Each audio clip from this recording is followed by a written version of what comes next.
Good afternoon আমার সকল প্রিয় বন্ধুদের। আর বাড়িতে তো কেউই নেই, আত্মীয় বাড়ি গেছে। তো কি করব ভেবে পাচ্ছিলাম না, আমি আর আমার বর দুজন ছিলাম। তো ভাবলাম বাড়িতে গাজর আর বিট আছে যখন, মানে সব সবজিই আছে, তো কটা ভেজিটেবিল করব ভাবলাম। তো তাই ফুলকপি, বাঁধাকপি, বিট, গাজর কেটে নিলাম, আলু। কখন দিবে মা?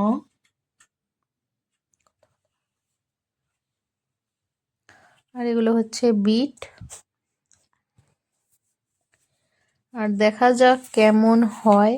আগেও হয়েছে দুবার তিনবার, তো দোকানের মতনই একদম কিন্তু হয়েছে।